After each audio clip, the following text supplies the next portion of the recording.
What if you've been breaking God's commandments every single day without even realizing it?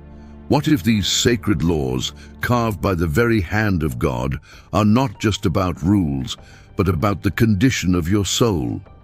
Most people think the 10 Commandments are simple. Don't steal, don't kill, go to church. But what if their true meaning runs far deeper, hidden beneath centuries of misunderstanding? Tonight, we're going to uncover the truth behind the 10 Commandments. Not the surface meaning, but the spiritual codes that reveal who we truly are. And by the end, you'll realize these aren't just ancient laws, they're a mirror to your heart. The 10 Commandments were given to Moses on Mount Sinai, words spoken directly by God, meant to guide humanity out of spiritual slavery. They were not just rules for survival, but an invitation to live in divine harmony, to know love, justice, and holiness. Yet through time, we've turned them into mere checklists. We think, I've never killed anyone, I've never stolen, I'm fine.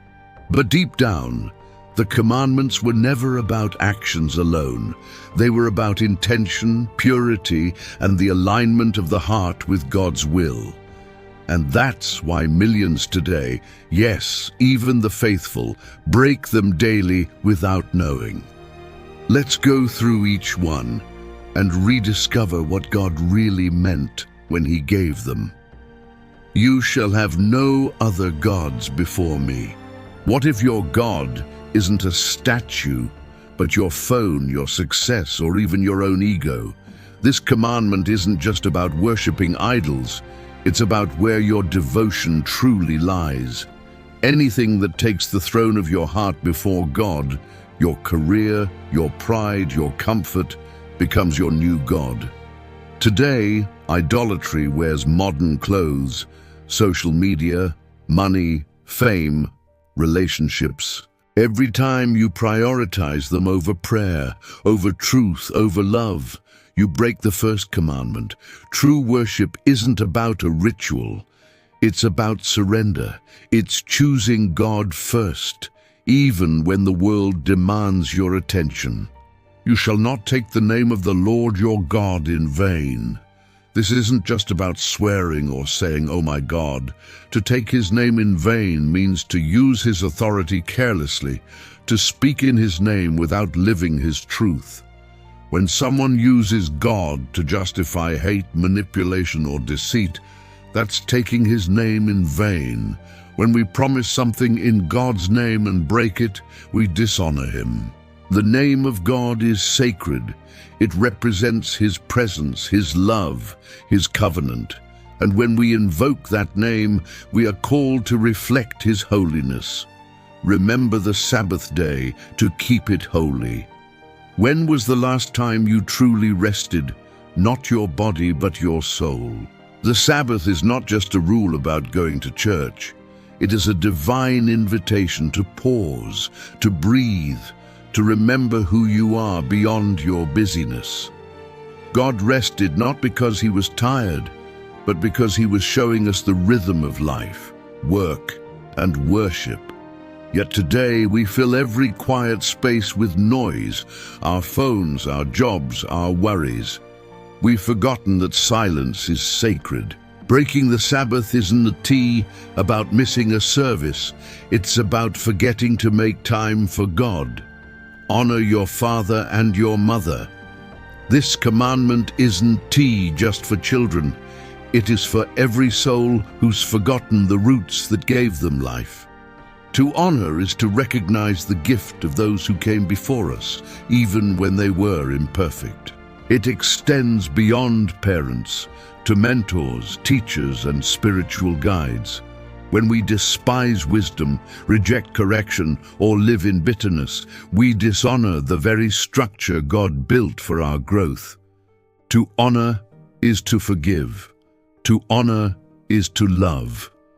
Not because they were flawless, but because God used them to shape your journey.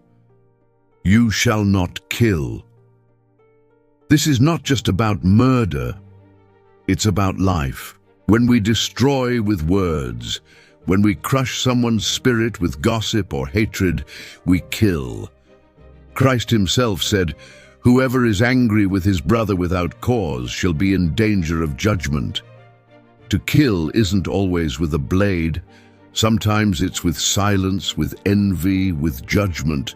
To obey this commandment is to be a guardian of life, not just the body, but the heart. You shall not commit adultery. Adultery is not just a physical act. It is a betrayal of love, a sacred covenant. Jesus revealed its deeper truth. Whoever looks with lust has already committed adultery in the heart.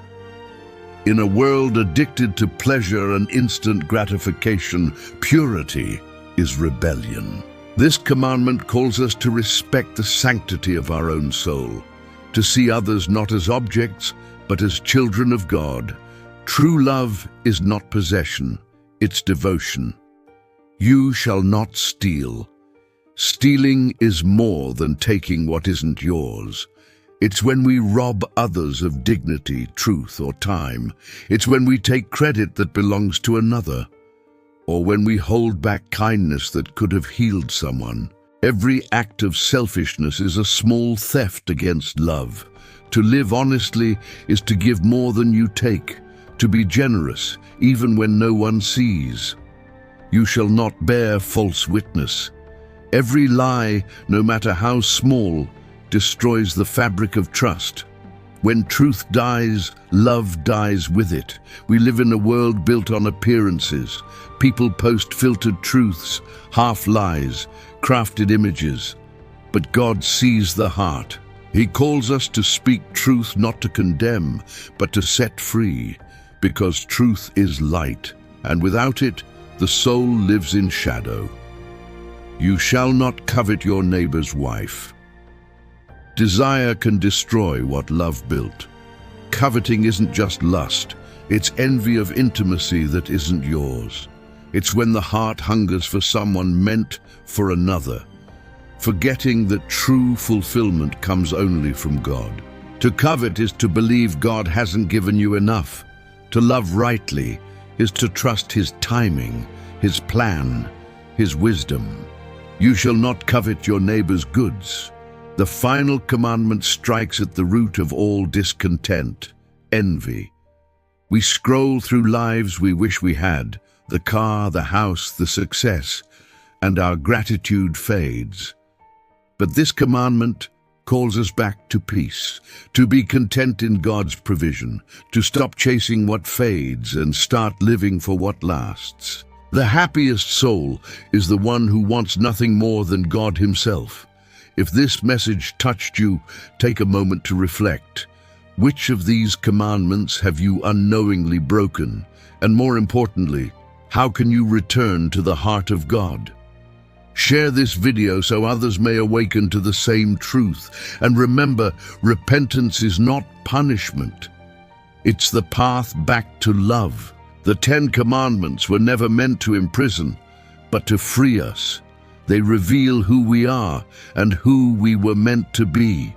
Each law is a window into divine love, a whisper from a God who still longs for your heart. And when you finally understand them, you'll see that they were never rules to follow, but a love letter written in stone to lead your soul home.